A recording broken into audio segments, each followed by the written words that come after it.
Perkenalkan, nama saya Abid Sinalailai, NIM P211601. Saya mahasiswa dari Stikes Geraha Edukasi Makassar, Prodi S1 Keperawatan.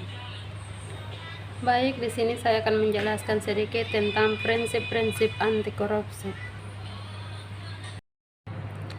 Untuk mencegah terjadinya faktor eksternal, setiap individu perlu memahami dengan mendalami prinsip-prinsip anti korupsi, yaitu yang pertama adalah akuntabilitas, yang kedua adalah transparansi, yang ketiga adalah kewajaran, yang keempat adalah kebijakan.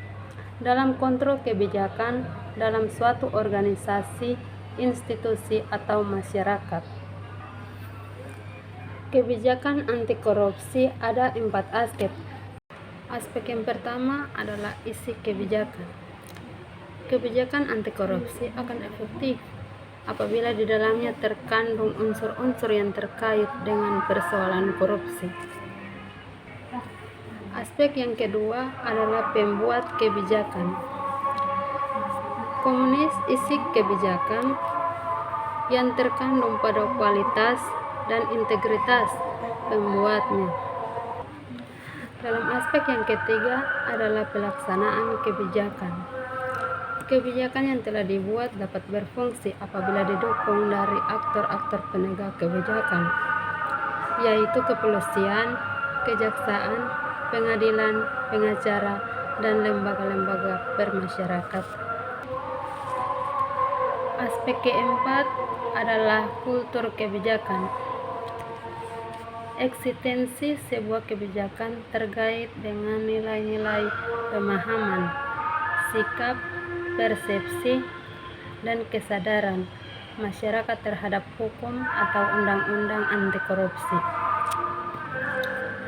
Kultur kebijakan ini akan menentukan tingkat partisipasi masyarakat dalam pemberantasan korupsi. Ada 3 model kontrol kebijakan. Yang pertama adalah partisipasi, melakukan kontrol terhadap kebijakan dengan ikut serta dalam penyusunan dan pelaksanaannya. Yang kedua adalah oposisi.